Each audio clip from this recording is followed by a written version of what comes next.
Assalamualaikum warahmatullahi wabarakatuh. Waalaikumsalam. Alhamdulillah wa syukurillah ala nikmatillah wassalatu wassalamu ala rasulillah wa ala alihi wa azwajihi wa mawallah la haula wa la quwwata illa billah. Asyhadu an la ilaha illallah wa la syarika lah wa asyhadu anna Muhammadan abduhu wa rasuluh la nabiyya ba'dah. Hadirin jamaah salat subuh, jamaah al-fajr yang senantiasa dirahmati dan dimuliakan oleh Allah Subhanahu wa taala. Soimat, pada subuh ini kita masih diberikan kesempatan oleh Allah Subhanahu wa taala untuk beribadah dan alhamdulillah sudah kita laksanakan. Insya Allah akan kita lampiri dengan tausiah yang insya Allah akan disampaikan oleh Ustaz Bapak Haji Burhan Shah MPD.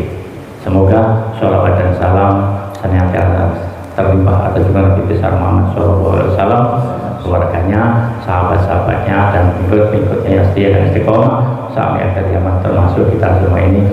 Amin ya rabbal alamin. Alhamdulillah Bapak Ustaz sudah berada di tengah-tengah kita. Untuk itu langsung saja kami berikan kesempatan untuk memberikan tausiah. Bismillahirrahmanirrahim. Assalamualaikum warahmatullahi wabarakatuh. Waalaikumsalam warahmatullahi wabarakatuh.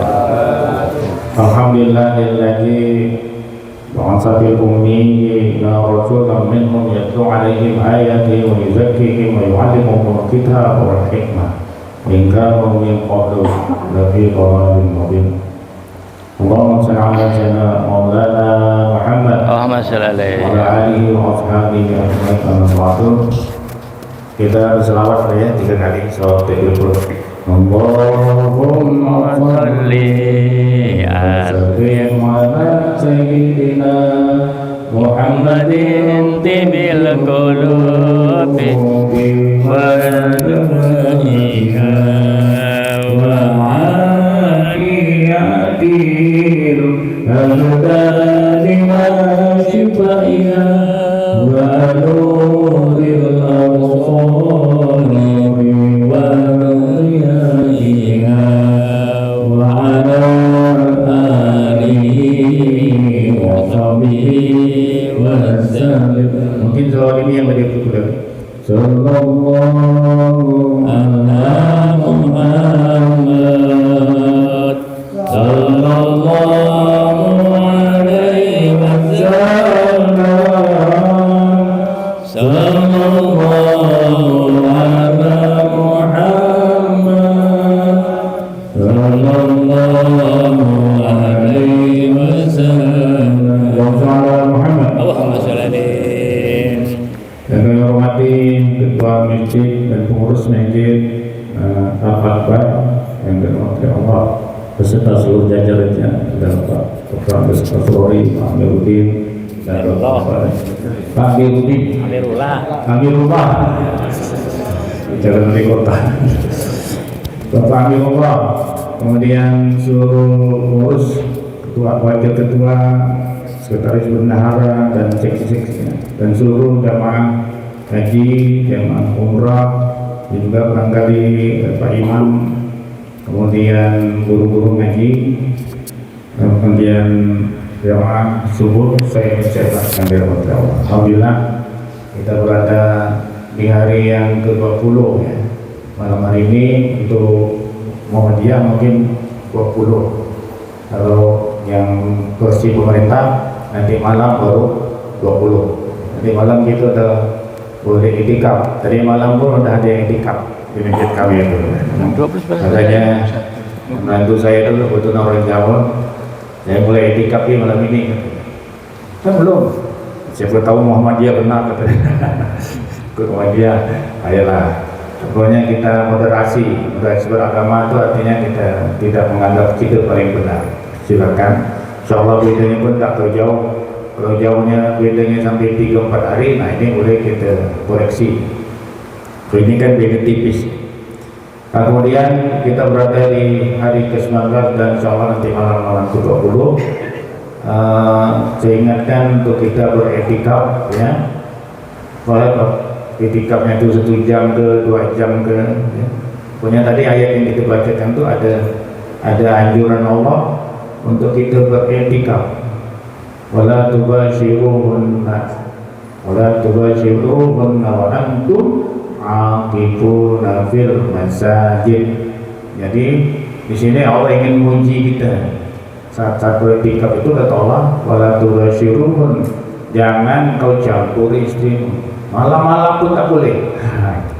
Setiap larangan al-aslu an-nahyi lil haram. Setiap yang diharamkan Allah itu berarti hukumnya haram, ya kan? Kalau istilah usul fiqh yang di usul fikihnya, ya, Allah melarang kita wala tubashiruhunna wa antum aqifuna fil masajid. Diharamkan bagi kamu, bukan diharamkan ya, jangan kau campuri. Ini larangan Allah, la nahi, la tubashiruhun fi'il mudhari. Tubashirun, jangan sekali-sekali ya, sedang engkau beriktikaf, sedang itu juga nyambil mau mencampur suami istri, tak boleh. Berarti kalau kita iktikaf masjid malam ini misalnya nak iktikaf, balik ke rumah entah bercampur suami istri, balik ke masjid, Allah tak suka seperti itu. Kalau mau iktikaf je. Malam ini kita habis terakhir mau iktikaf sampai semain subuh, jangan tengah-tengah malam tu tak ampuni balik rumah. Ini yang tak boleh. Mau iktikaf saja, iktikaf full. Itu dihalalkan malam-malam ini, padahal bulan Ramadan dihalalkan. Di awal kalimat redaksi Al-Qur'annya 187 itu kata Allah, wahilla lakum lailatus siyam yarmaqasu ila nisaikum hunna libasul lakum wa antum libasul lahum. Kata Allah, dihalalkan bagi kamu mencampur istri kamu di malam hari puasa. Hunna libasul lakum wa antum libasul lahum. Dia pakaian kamu, kamu pakaiannya. Boleh. Tapi ada lagi di ujungnya mulai dilarang, di ujung ayat ini. Wala tubashiruhun wa antum aqifuna fil masajid. Jangan bercampur istri kamu ya kalau kamu lagi iktikaf. Bayangkan. Saking Allah tuh ya berharap kita di bulan Ramadan ini mendekat kepadanya, mendekat kepada Allah. Walaupun para ulama pada akhirnya mengatakan iktikaf itu sunnah, bukan wajib. Sunnah. Tapi ini kalau orang yang sudah meningkat rasa imannya dan cintanya pada Allah dan Rasulnya, bagaimana Rasul mempraktikkan malam-malam terakhir Ramadan itu, beliau menerikkan ikat pinggang, maksudnya tidak banyak makan. Di akhir Ramadan itu tidak banyak makan, buka tuh sedikit ya, karena kalau banyak mata pun tak tahan, tarawih pun salah tarawih kepanjangan. Imam baca ubah surah dari Al-Ha ke 2, imam salah, padahal kita yang ngantuk. Imam biasa baca Al-Haqqumut Takatsur, hari itu ubah Wadduha wan laili, imam salah. Yang kali jangan undang lagi imam, padahal kita yang terlalu banyak makan. Tapi kalau kita sedikit makan, mau sepanjang berapa pun kita nikmati. Kalau makan itu kata Imam Ali membuat badan kita berat. Nah, para jemaah sekalian, inilah Syawal Muqaddimah ini kita dianjurkan oleh Allah untuk ya di malam hari, di subuh hari, di saat itikaf, jangan ya malam-malam nih. Padahal malam tadi dikatakan halal, tapi kalau itikaf jangan ya, jangan kata Allah, jangan bercampur istri kamu sedang itikaf. Ya, ini yang membuat Allah cemburu. Ini gitu Pak, Ibu, kalau mau itikaf full. Pokoknya malam 10 malam terakhir itu kata Rasulullah, ceraikan ikat pinggang, sedikitkan makan, banyak begadang. Nah, mulai dari jam 1. Aku udah dibuat itikaf tuh. Nah, di sinilah kita memamerkan hafalan kita di hadapan Allah, melaporkan hafalan kita di hadapan Allah. Yang punya hafalan surah Al-Baqarah, bacakan saat itu di hadapan Allah. Apa namanya? Saat tahajudnya. Yang punya hafalan surah Al-Imran, bacakan saat itu di hadapan Allah. Kalau jadi imam tak boleh lebih dari 1 halaman. Kalau tadi saya lebih 1 halaman tuh, lumayan. Surah Al-Baqarah tadi itu saya baca tuh dari ayat 89 sampai ayat 30 lebih itu 39 itu lebih dari 1 halaman. Kemudian surah yang kedua surah Al-Baqarah ayat 183 tadi itu 1 halaman pas lah itu. Nah, kalau kita sembahyang soal-soal boleh yang panjang, semua hafalan kita itu bacakan ya. Kalau Rasulullah itu rakaat pertama itu 3 surah, surah Al-Baqarah, surah Fatihah pasti ya, Al-Baqarah, Al-Imran dan An-Nisa. Coba Pak itu mau juz, hampir 6 juz rakaat pertama. Jadi ceritanya saya pun mencoba di rumah. Saya coba 1 juz 1 rakaat. Saya bawa juz 26. Hamim sampai selesai. Nanti ketemu surah Al-Ahqaf yang pertama, surah Muhammad yang kedua, surah Al-Fat yang ketiga, surah Al-Hujurat yang keempat, surah Qaf yang keenam, surah Az-Zariyat yang terakhir. 1 juz. Itu bernama kaki saya ini Pak, sebal-sebal atau telapak kaki saya. Apalagi kalau kita bercari-cari, kita pakai sambung, ulang-ulang, sambung. Nah itu Pak, 1 juz itu umumnya kalau lancar setengah jam, 30 menit. Lancar kita baca cepat 30 menit atau 35 menit, 40 menit 1 juz itu. Kalau bacanya santai itu 40 menit. Kalau saya berdiri 1 juz berarti 1 rakaat saya sekitar 30 menit rata-rata. Kalau Rasulullah 5 juz 30 kali 5 berapa? 150 menit. Berapa itu? 2 jam lebih. 1 rakaat Rasulullah 2 jam lebih. 2 rakaat. Nah, itu dia. Jadi untuk seperti itu tuh berarti kita harus banyak hafalan Qurannya. Kemudian yang kedua harus betul juga bacaannya, Bapak Ibu sekalian. Tajwid betul. Nah, apalagi di bulan Ramadan ini, tadi saya sudah sampaikan ya, bahwasanya itikaf itulah kita memamerkan bacaan kita dari apa yang kita buat. Tidur di masjid sebentar, yang satu bangun. Yang mampu, yang punya hafalan banyak, silakan bacakan surah. Misalnya target kita satu jam itu 1 juz itu target kita, 1 jam 1 juz boleh. Nah, ketika imam membaca 1 juz, makmum pun dapat semua tuh 1 juz gitu. Kalau 1 huruf kita dapat 10 bulan Ramadan kali 10, misalnya alif lam mim, berarti 3 huruf. Man qara'a harfan min kitabillah falahul hasanatu. Kata Rasulullah, barang siapa yang membaca 1 huruf dari kitab Allah yaitu Al-Quran, falahul hasanah, baginya adalah 1 kebajikan. Wal hasanatu bi asyri amsalha, dan 1 kebajikan itu dilipat gandakan dari 10 ya. La aqulu alif lam mim harfan, aku tidak mengatakan alif lam mim itu harfan, walakinna al alif harfan, lamun harfan, mimun harfan. Aku tidak mengatakan alif lam mim itu 1 huruf, tapi alif 1 huruf, lam 1 huruf, mim 1 huruf. Nah, kalau kita baca 1 halaman itu, 1 halaman Quran standar menghafal Quran itu, ada Quran banyak porsi ya Pak ya. Ada yang 15 baris, ada yang 18 baris, ada yang panjang-panjang untuk orang tua itu barisnya banyak. Tapi Al-Quran standar untuk menghafal, para penghafal Quran itu dibuat seperti ini.